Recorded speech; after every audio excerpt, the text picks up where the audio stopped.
पिछले एपिसोड में हमने देखा कि सम्राट चंचल को समझाता है कि जो कुछ भी हुआ उसमें चंचल की तो कोई गलती ही नहीं है। सम्राट की बातों से चंचल के दिल और दिमाग पर ऐसा असर होता है कि रणधीर की बात अब उसके दिलो दिमाग से मिटने लगती है। सम्राट के प्यार और विश्वास की जीत होती है। वो कहती है, मैं तुमसे वादा करती हूँ। सम्राट की रणधीर का डर अपने अंदर से पूरी तरह खत्म कर दूंगी, खुद को इतना मजबूत बनाऊंगी कि एक क्या मेरे सामने 10 रणधीर भी आ जाए तो भी मैं घबराऊंगी नहीं और अपने ऊपर हुए हर गुनाह का बदला मैं खुद उससे लूंगी। यह तुम्हारी चंचल का वादा है तुमसे। ये कहते हुए वो अपने होंठ उसके माथे पर रख देती है। गहरी नींद में भी सम्राट के होठों पर मुस्कान आ जाती है। उसको मुस्कुराते हुए देखकर चंचल के होठों पर भी मुस्कान आ जाती है। वो कसकर उसे अपनी बाहों में भर लेती है और धीरे धीरे नींद की आगोश में चली जाती है। अगले दिन सुबह अभी तक सब अपने अपने कमरे में थे। आरोही और समीर भी वही थे। सम्राट बहुत दिनों के बाद चैन की नींद सोया था, चंचल भी। दोनों एक दूसरे को बाहों में भरकर सोए हुए थे। सम्राट का चेहरा चंचल की गर्दन में छुपा हुआ था। दोनों एक दूसरे को कसकर पकड़े हुए थे, जैसे किसी एक ने भी छोड़ा तो वह उससे दूर ना हो जाए। दूसरी तरफ तनु उठ गई थी और नहाकर रेडी भी हो गई थी। इस वक्त वह किचन में नाश्ता बना रही थी। यकीन नहीं होता कि यह वही लड़की है जो देर तक सोती रहती थी, सब पर हुक्म चलाती थी और किचन में पैर ना के बराबर रखती थी। और आज देखो वह एक परफेक्ट कुक की तरह नाश्ता बना रही है, वह भी खुशी खुशी। ठीक उसी वक्त रोहन उठकर आता है। उसकी नजरें तनु पर जाती है। आसमानी कलर का सूट, गले में मैचिंग दुपट्टा, आंखों में काजल, होठों पर रेड लिपस्टिक, मांग में सिंदूर, बालों को बेपरवाही से बस यूं ही बांधा हुआ था। जच रही थी तनु। रोहन तो बस देखता रह गया। उसे तनु, जिसका पूरा ध्यान अपने काम में था, अचानक से उसको अपने कमर पर कुछ कसा हुआ महसूस होता है। गर्दन पर रोहन की गर्म सांसें, जिससे वो सिहर उठती है। तनु देखती है कि रोहन की बाहें उसके कमर के इर्द गिर्द लिपट रही है और रोहन के होंठ उसके गर्दन को छू रहे हैं। उसने मदहोशी से कहा, गुड मॉर्निंग। तनु की सांसें तेज हो चुकी थी, उसका गला सूख जाता है। उसने कांपते होठों से कहा, तुम क्या कर रहे हो रोहन? पर रोहन कुछ नहीं बोलता, बस वो उसे महसूस करता रहता है। इस बार तनु थोड़े जोर से बोलती है, रोहन क्या कर रहे हो तुम? उसकी आवाज से रोहन एकदम से होश में आता है और हैरानी से अपने चारों तरफ देखता है। वह देखता है कि वह तो कब से वही खड़ा था और जागती आंखों से सपना देख रहा था। तनु उसके पास खड़ी थी। वह उसके सामने चुटकी बजाते हुए बोली, अरे बाबा, कहाँ खोए हो? कब से आवाज लग रही हूँ। वही रोहन को कुछ समझ नहीं आ रहा था। उसके मन में उथल पुथल शुरू हो गई थी। उसे खुद पर यकीन नहीं हो रहा था कि वह जागती आंखों से सपने देख रहा था, और सपने भी कैसा, तनु के साथ रोमांस? ऐसा तो मैंने कभी आरोही के लिए भी नहीं सोचा। तो फिर तनु के लिए? वो मन ही मन खुद से सवाल कर रहा था। वही उसके पास खड़ी तनु उसके चेहरे पर आने वाले भावों को देख रही थी। उसे समझ नहीं आ रहा था कि रोहन को हुआ क्या है।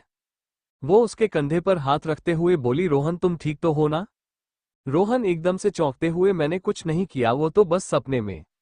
वो बड़बड़ाता है। क्या? तनु असमंजस से बोलती है, सपने में क्या? कोई बुरा सपना देखा क्या? वो बेहद अपनेपन से बोलती है। रोहन अपना सर पकड़ते हुए बोला, मैं नहा कर आता हूँ। इतना कहकर वो कमरे से जाने लगता है। तनु हैरानी से उसे देख रही थी। रोहन के कान में तनु के शब्द गूंज रहे थे, कोई बुरा सपना देखा क्या? उसके कदम वहीं रुक जाते हैं। वो तुरंत अपने कदम पर ही रोक लेता है। पीछे मुड़कर तनु की तरफ देखकर कहा, सुनो, सपना बुरा नहीं था, बहुत अच्छा था। ये कहते हुए उसके होठों पर मंद मंद मुस्कान तैर जाती है। वो मुस्कुराते हुए वहां से चला जाता है। तनु हैरानी से अपने आप से, अब इसे क्या हुआ? वो अपने कंधे उचकाते हुए बोलती है। यहाँ राठौर मैंशन में सम्राट की नींद खुलती है। वो अपनी अधूरी सी आंखें खोलकर चंचल को देखता है, पर चंचल तो बिस्तर पर थी ही नहीं। सम्राट उठकर बैठ जाता है। कमरे में नजर दौड़ाता है, पर चंचल उसे कमरे में नजर नहीं आती। वो घड़ी में टाइम देखते हुए बोला, अभी तक तो कोई भी नहीं उठा होगा, तो यह चंचल कहाँ चली गई? यह कहता हुआ वो उठता है, कमरे से बाहर निकलता है। उसके कदम गार्डन की तरफ बढ़ने लगते हैं, पर फिर किचन से आ रही खटपट की आवाज से वो किचन की तरफ बढ़ जाता है। अगले ही पल वो किचन में था और हैरानी आंखों से चंचल को देख रहा था। पीले कलर की साड़ी, जो कि सम्राट की फेवरेट थी, बालों को खोलकर एक साइड कंधे पर किए हुए, आंखों में गहरा काजल, मांग में सिंदूर, होठों पर लाल लिपस्टिक, उसके चेहरे पर एक प्यारी सी स्माइल जो कि हमेशा रहती थी, जो कि कुछ दिनों से कहीं खो गई थी। पर सम्राट के प्यार से अब चंचल भी लौट आई थी और उसकी स्माइल थी, अब लग रही थी वो सम्राट की। चंचल उसे देखते हुए सम्राट की आंखों में आंसू आ जाते हैं, जिन्हें वो बहने से रोक रहा था।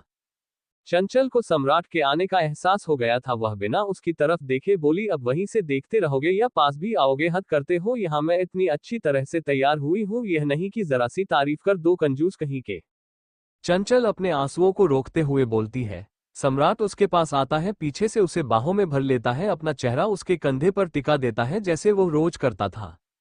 ना चाहते हुए भी उसकी आंखों से आंसू बहकर चंचल के हाथों पर गिरते हैं। अगले ही पल चंचल पीछे पलटती है और रोते हुए उसके सीने से लग जाती है। सम्राट कसकर उसे अपनी बाहों में भरते हुए कहा, थैंक यू मुझे मेरी चंचल लौटाने के लिए, वरना मैं मर। चंचल एकदम से उसके होठों पर अपनी उंगली रख देती है और उसे अपनी आंखें दिखाती है, जैसे कह रही हो खबरदार जो दोबारा ऐसा कहा तो। सम्राट एकदम से अपने कान पकड़ लेता है। चंचल खिलखिलाकर हंस पड़ती है। दोनों की आंखों में आंसू थे पर होठों पर मुस्कान थी। यहां से शुरू होगा दोनों की जिंदगी का नया सफर। कुछ ही देर में बाकी सब भी उठ जाते हैं। जब वो सब उठकर बाहर आते हैं तब खाने की खुशबू से सारा घर महक रहा था। शोभा जी ने अपने आप से यह जरूर आरोही किचन में लगी होगी, यह कहते हुए वो किचन की तरफ जाने लगती है, पर आरोही तो उसे रास्ते में ही मिल जाती है। अरे तो यहाँ तो फिर किचन में कौन है? शोभा जी ने उससे सवाल करती है। पता नहीं बड़ी माँ, मुझे लगा था आप हो किचन में। ये कहते हुए दोनों किचन की तरफ जाने लगते हैं। तब तक समीर भी वहां आ गया था। जैसे ही तीनों किचन की तरफ जाने लगते हैं तभी तीनों की नजरें हैरानी से फैल जाते हैं जब वह चंचल को डाइनिंग टेबल पर नाश्ता लगाते हुए देखते हैं, वह भी खुशी खुशी, और इसमें सम्राट उसकी मदद कर रहा था। उन दोनों को साथ देखकर, खुश देखकर उन तीनों की आंखें नम हो जाती है। शोभा जी दोनों के पास जाती है, दोनों को अपने सीने से लगा लेती है। हमेशा ऐसे ही खुश रहना मेरे बच्चों, अब तुम्हारे प्यार को किसी की नजर ना लगे। आरोही और समीर भी उन तीनों से आकर लिपट जाते हैं। एक बार फिर राठौर मैंशन में खुशियां लौट आई थी। एक बार फिर सम्राट और चंचल अपने बेपनाह प्यार की बारिश में डूबने वाले थे। वो प्यार जो हर गुजरते लम्हे के साथ और भी गहरा होता जा रहा था। इसके बाद वो सब नाश्ता करने लगते हैं। दूसरी तरफ रोहन रेडी होकर बाहर आता है, जो अभी भी अपने रोमांटिक सपने में अटका हुआ था। तनु नाश्ते के लिए उसका इंतजार कर रही थी। रोहन उसके पास आकर बैठते हुए बोला, अरे वाह, बड़ी अच्छी खुशबू आ रही है। खुशबू से और भी भूख लग गई। रोहन मुंह में पानी भरते हुए बोलता है। बदले में तनु मुस्कुरा देती है, सर्व करने लगती है। रोहन एकदम से उसका हाथ पकड़ लेता है। तनु हैरानी से उसकी तरफ देखती है। सारे काम तुम ही करोगी क्या? नाश्ता बना दिया है, अब कम से कम मुझे सर्व तो करने दो, उसने मुस्कुराते हुए कहा। तनु अपना हाथ पीछे कर लेती है। रोहन प्लेट में सर्व करते हुए बोला, पता है तुमने ना मेरी आदत बिगाड़ दी है। पहले मुझे रूखा सूखा जो मिलता था मैं खा लेता था, कभी बनाया कभी नहीं बनाया, कभी बाहर से खा लिया कभी नहीं खाया, पर जब से तुम आए हो कसम से इतना टेस्टी खाना खाने की आदत डाल दी है ना तुमने मुझे कि तुम्हारे बिना रहने की तो मैं सोच भी नहीं सकता। रोहन बिना सोचे समझे बोल देता है, जबकि उसके दिल में ऐसी कोई बात नहीं थी, पर उसके कहे शब्दों से तनु को कुछ याद आ गया था। उसे याद आता है कि उसने फैसला किया था सुमेर के मौत के बाद वह रोहन के साथ नहीं रहेगी, क्योंकि कोई रिश्ता ही नहीं है दोनों के बीच, तो किस हक से वह यहाँ रह रही है। रोहन बस उसे अपना दोस्त मानता है, इससे ज्यादा कुछ भी नहीं। और अब रोहन का यूं कहना कि उसके बिना रहने की सोच भी नहीं सकता, मतलब कहीं ना कहीं उसके मन में ये बात है कि मैं यहाँ से चली जाऊं। रोहन उसे सोच में डूबा हुआ देखकर, अब तुम क्या सोच रही हो, खाओ ना। तनु ने हल्का सा मुस्कुरा दिया, खाने लगती है। हाँ, वह बात अलग थी कि उसके दिमाग में बहुत कुछ चलने लगा था। उसने सोचा कि नाश्ता करने के बाद वह रोहन से साफ साफ बात कर लेगी इस बारे में कि उसके साथ रहने से कोई परेशानी तो नहीं है ना। यही सब सोचते हुए वह नाश्ता कर रही थी। उधर सम्राट, चंचल और बाकी सब भी नाश्ता कर चुके थे। आरोही समीर को आज किसी रिश्तेदार के यहाँ जाना था और वो अपने साथ शोभा जी को भी ले जा रहे थे। सम्राट चंचल को अस्पताल लेकर जा रहा था चेकअप करवाने के लिए। वैसे तो वह उसका चेकअप घर पर भी करवा सकता था, पर वह ये देखना चाहता था कि चंचल घर से बाहर निकलने में कैसा महसूस करती है। क्या अभी उसके अंदर कोई झिझक, कोई डर या कोई और बात रह तो नहीं गई जो आगे जाकर उसे हैरान करे, परेशान करे। यही देखने के लिए वो उसे घर से बाहर लेकर जा रहा था। कुछ ही देर में सब लोग तैयार होकर रिश्तेदार के यहाँ जाने के लिए निकल जाते हैं। उनके जाने के बाद सम्राट चंचल को लेकर हॉस्पिटल जाने के लिए निकल जाता है। चंचल बिल्कुल भी असहज महसूस नहीं करती, क्योंकि सम्राट की बात बहुत अच्छी तरह से समझ में आ गई थी उसे कि उसकी तो कोई गलती ही नहीं है, तो वह क्यों घुट-घुट कर रहे, क्यों कमरे में बंद रहे। वह तो अब एक आजाद पंछी की तरह खुले आसमान में उड़ना चाहती थी, और उड़ भी रही थी, क्योंकि उसका सम्राट, उसका प्यार उसके साथ था, हर हालत में उसके साथ था। उधर रोहन और तनु भी नाश्ता खत्म कर चुके थे। तनु के दिमाग में अब वो बात हथौड़े की तरह चोट कर रही थी। जब तक वह रोहन से सब क्लियर नहीं कर देती उसे चैन नहीं मिलेगा। रोहन से बात करने के लिए उसके पास जाकर बैठी हुई थी कि तभी रोहन का फोन रिंग करता है। सामने से सुहानी बात कर रही थी। सुहानी की बात सुनकर रोहन थोड़ा टेंशन में आ गया था, और वह एकदम से, तू फिक्र मत कर, मैं अभी आ रहा हूं, ये कहता हुआ वह अपनी कार की चाबी उठाता है। तनु उसके पास जाकर एकदम से, क्या हुआ, कोई परेशानी है? उसकी आवाज में रोहन के लिए चिंता साफ झलक रही थी। रोहन थोड़ा जल्दी में था। वह प्यार से उसका गाल थपथपाते हुए बोला, आकर बताता हूँ, फिक्र मत करो, इतनी भी बड़ी बात नहीं हुई है। इसके बाद वह चला जाता है। उसके छूने के एहसास में डूब गई थी तनु। सम्राट चंचल को लेकर अस्पताल पहुंच गया था और जो वह देखना चाहता था वो देख चुका था। आत्मविश्वास से भरी चंचल, जिसे देखकर डॉक्टर भी हैरान थे कि एकदम से चंचल में ये बदलाव कैसे। अब उन्हें कौन समझाए कि यह सब सम्राट के प्यार का असर है। सम्राट और चंचल मुस्कुराते हुए एक दूसरे को देख रहे थे। ये तो बस वही दोनों जानते थे कि उनका प्यार कितना गहरा और सच्चा है। तभी तो इतनी मुश्किलों के बावजूद भी कोई उनके प्यार को तोड़ना तो दूर जरा सा हिला भी नहीं पाया। खैर, डॉक्टर अपना काम कर रहे थे। वो चेकअप कर रहे थे चंचल का। उसके बाद चंचल को दवाएं समझाने लगते हैं। चंचल उन दवाइयों को देखते हुए कहा, वैसे मुझे आपके इन दवाइयों की अब कोई जरूरत नहीं है, पर फिर भी आपकी तसल्ली और सम्राट की तसल्ली के लिए मैं यह मेडिसिन ले लूंगी। डॉक्टर ने हंसते हुए कहा, जी बिल्कुल, ये तो सिर्फ तसल्ली के लिए मैं दे रहा हूं। बाकी जब मिस्टर सम्राट आपके साथ है तो आपको किसी चीज की जरूरत नहीं है। चंचल का चेकअप करने में काफी समय लग जाता है अस्पताल में। वहां से निकलते निकलते दोनों को शाम हो जाती है। बाहर मौसम बड़ा ही सुहावना हो रहा था। आसमान में बादल छाए हुए थे जो किसी भी वक्त बरस सकते थे। सम्राट गाड़ी चला रहा था। चंचल उसके सीने पर सिर टिकाकर बैठी हुई थी। सम्राट ने अपने एक बाजू से उसे अपने आगोश में समा रखा था। दोनों खामोशी से एक दूसरे को महसूस कर रहे थे। वहीं शाम हो गई थी पर रोहन अभी तक घर नहीं आया था। तनु बेसब्री से उसका इंतजार कर रही थी और रोहन का फोन भी नहीं लग रहा था। सम्राट और चंचल अभी घर पहुंचे भी नहीं थे कि बहुत तेज बारिश शुरू हो गई। बारिश की वजह से जाम भी लग गया था। सम्राट भी अपनी गाड़ी साइड में लगा देता है। बारिश की वजह से हल्का हल्का अंधेरा भी हो गया था। चंचल की नज़र सड़क पर जाती है जहां कुछ बच्चे सड़क पर पड़े गड्ढे में जो पानी भर गया था उसमें छलांग लगा रहे थे और ऐसा करते हुए उनके चेहरे पर अलग ही खुशी थी। ऐसी खुशी जो सबसे अनमोल थी, उसका कोई मोल नहीं था। उसको देखते हुए चंचल के चेहरे पर भी मुस्कान आ जाती है। सम्राट उसकी नजरों का पीछा करता है और उन बच्चों को देखकर उसके होठों पर भी मुस्कान आ जाती है। अगले ही पल वो चंचल को बाहर चलने का इशारा करते हुए बोल तो चले। चंचल भी जैसे यही चाहती थी। वह झट से उसके साथ गाड़ी में से बाहर निकल जाती है। दोनों हाथों में हाथ डाले तेज बारिश में भीगने लगते हैं और उन बच्चों की तरह पानी से भरे हुए गड्ढों में कूदने लगते हैं। सम्राट चंचल के बचपने को देख रहा था। कितनी खुश लग रही थी वह अपने दोनों हाथ फैलाए गोल गोल घूमने लगती है। उसकी साड़ी उसके बदन से चिपक गई थी। उसके बदन पर गिरता बारिश का पानी उसे और भी आकर्षक बना रहा था। सम्राट तो बस उसे ही देखे जा रहा था।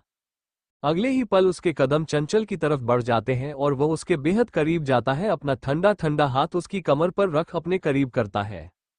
चंचल उसकी आंखों में देखती है जहां उसे एक कशिश नजर आती है। दोनों की धड़कनें जरूरत से ज्यादा बढ़ी हुई थी। दोनों आहिस्ता से एक दूसरे के करीब जाते हैं और एक दूसरे के होठों पर अपना होंठ रख देते हैं।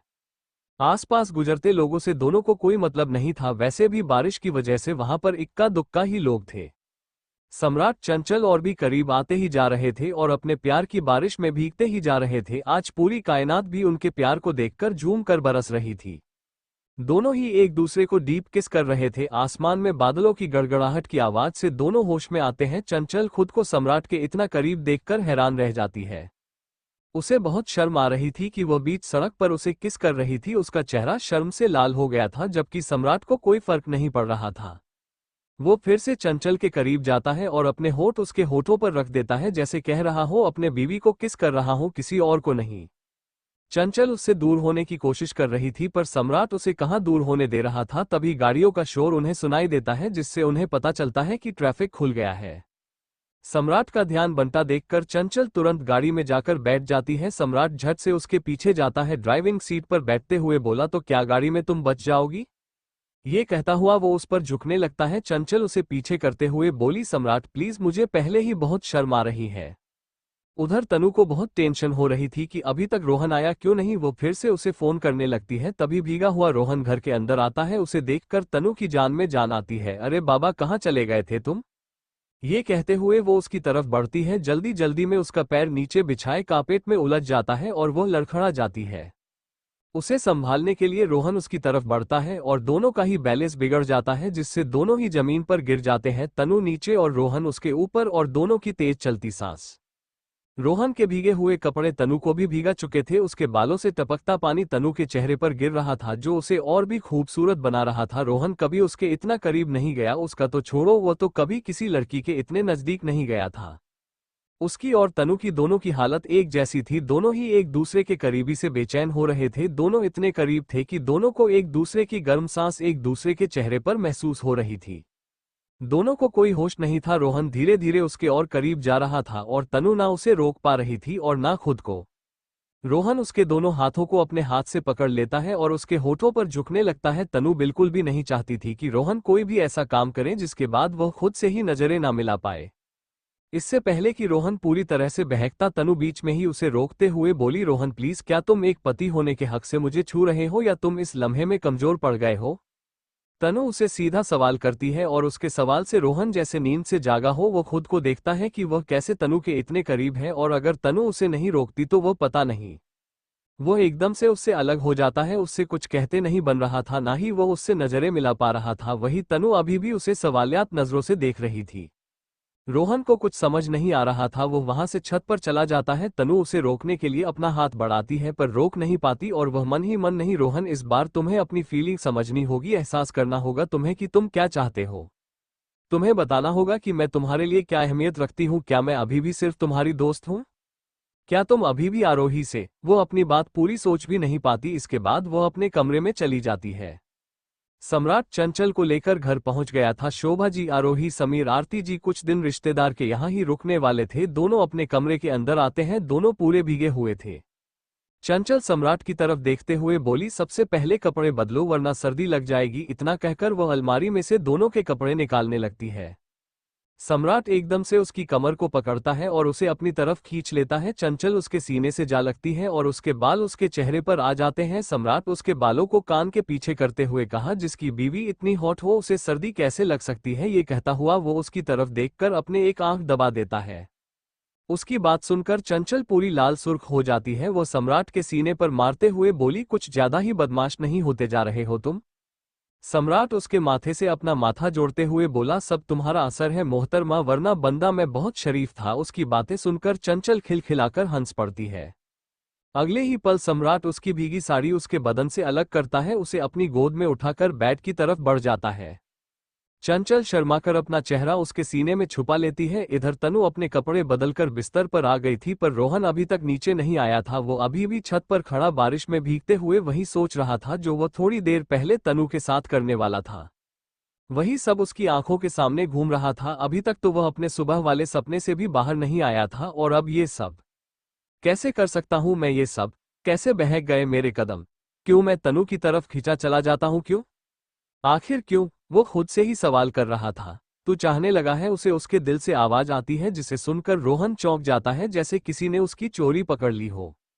तू चाहने लगा है उसे? उसका साथ भाने लगा है? तुझे प्यार हो गया है तुझे तनु से, इसलिए उसकी तरफ खींचा जाता है? कुछ मत सोच, अपनी आंखें बंद कर और जो नजर आए बस वही तेरा सब कुछ है। रोहन अपने दिल की आवाज बहुत ध्यान से सुन रहा था, या यूं कहे कि आज उसे वह आवाज अच्छी लग रही थी। एक बार भी झूठलाया नहीं रोहन ने उस आवाज को।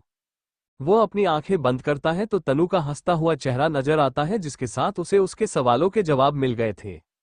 सम्राट चंचल को आराम से बेड पर बिठा देता है। उसके बाद वो अपनी भीगी शर्ट निकालकर एक तरफ रख देता है। वो टॉवल लेकर आता है, चंचल के पास बैठकर उसके भीगे बाल को टॉवल से रब करने लगता है। धीरे धीरे उसके भीगे बदन को भी पोंछने लगता है। जैसे जैसे सम्राट उसे छू रहा था वैसे वैसे चंचल मदहोशी से उसकी बाहों में पिघल रही थी। सम्राट भी लाइट हल्की कर देता है और चंचल के बाकी बचे कपड़े भी उसके जिस्म से अलग कर देता है। चंचल की पीठ उसके सीने से सटी हुई थी और सम्राट ने दोनों को एक कंबल से कवर कर रखा था। चंचल का सिर उसके सीने पर लुढ़का हुआ था और सम्राट के होंठ उसके गर्दन को तराश रहे थे। चंचल हर लम्हा हर घड़ी उसके बाहों में सिमटती जा रही थी। सम्राटो उसे इतना प्यार दे रहा था जो उससे संभाले नहीं संभल रहा था। वही रोहन को अपने सवालों के जवाब मिल गए थे। वह समझ गया था कि तनु को लेकर उसके दिल में एहसास पनपने लगे हैं और वह अब इन एहसासों से भागना नहीं चाहता था बल्कि उसके साथ जीना चाहता था, जो कि सही भी है।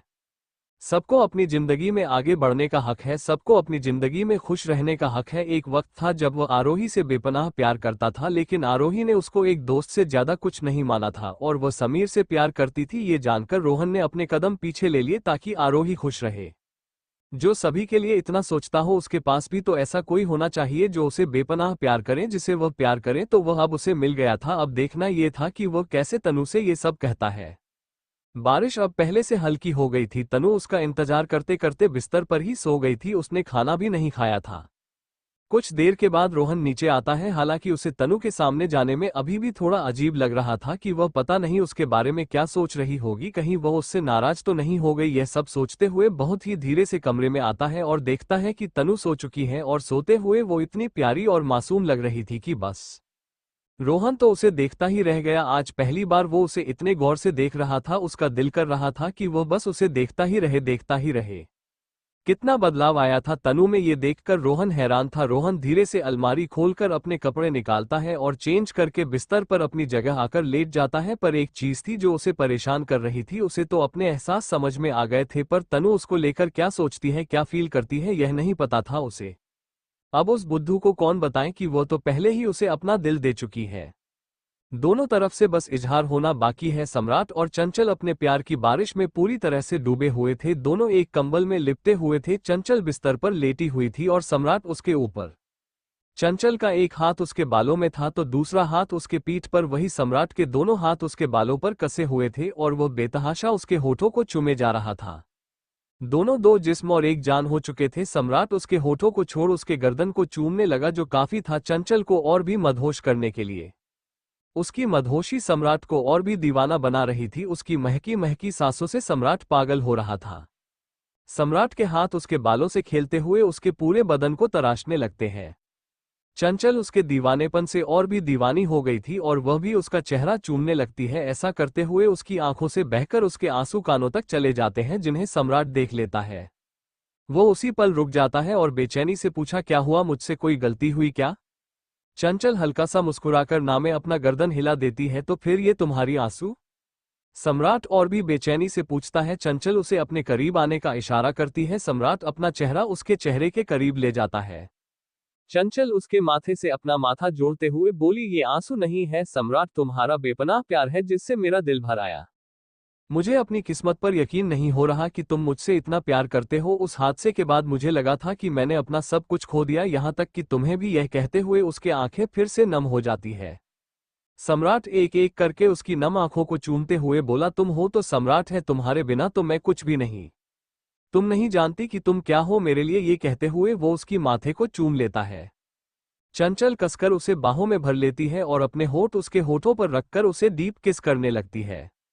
सम्राट भी उसे बाहों में भर लेता है और वह भी उसका साथ देने लगता है। पूरी रात दोनों एक दूसरे में समाये अपने बेपनाह प्यार में डूबे रहते हैं।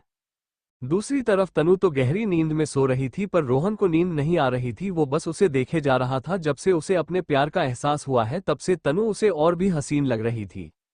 वो तब तक उसे देखता रहता है जब तक उसे नींद नहीं आ जाती। अगले दिन सुबह कल रात हुई बारिश की वजह से हल्की हल्की ठंड हो गई थी।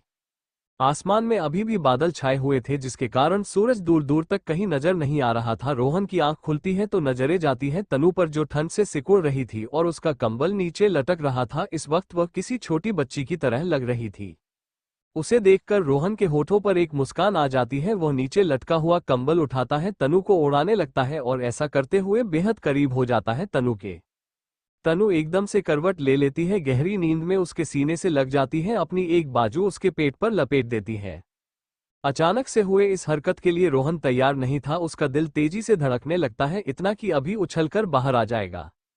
वहीं हर चीज से बेखबर तनु आराम से उसके सीने से लगी सो रही थी और उसने रोहन को इतना कसकर पकड़ लिया था कि वह चाहकर भी उठ नहीं पा रहा था। वहीं दूसरी तरफ सम्राट और चंचल एक दूसरे में समाये कंबल में लिपटे हुए आराम से सो रहे थे।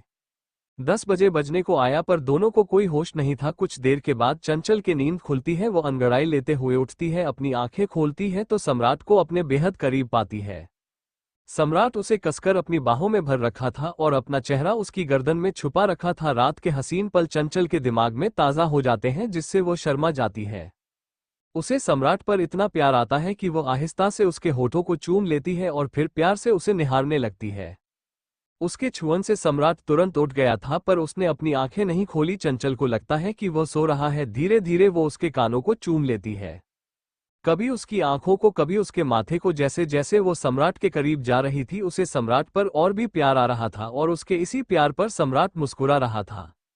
कितना मिस कर रहा था वो इस चंचल को, ये तो बस वही जानता था। चंचल उसके बालों में प्यार से अपना हाथ फिराते हुए बोली, पता है जब तुम्हें पहली बार देखा था तो तुम बहुत ज्यादा खड़ूस लगे थे। मुझे ऐसा लग रहा था जैसे कोई राक्षस मेरे सामने खड़ा है और मुझे कच्चा चबा जाएगा, पर तुम तो मेरी सोच से उल्टा मेरे लिए देवता बन गए। ये कहते हुए वो फिर से उसका माथा चूम लेती है। ठीक उसी वक्त सम्राट अपनी आंखें खोलता है और एक झटके से उसे कमर से पकड़कर अपने ऊपर कर लेता है। उसकी नाक से अपना नाक टच करते हुए बोला, अच्छा जी तुम मुझे राक्षस समझती थी। वह झूठा गुस्सा दिखाते हुए बोलता है। चंचल उसके गले में अपनी बाहें डालती है और मंद मंद मुस्कुराते हुए बोली, अब भगवान ने तुम्हें शक्ल ही ऐसी दी है तो मेरी क्या गलती। अब आगे क्या होगा, आगे की कहानी सुनने के लिए बने रहिए। नफरत भरी मोहब्बत कहानी पर।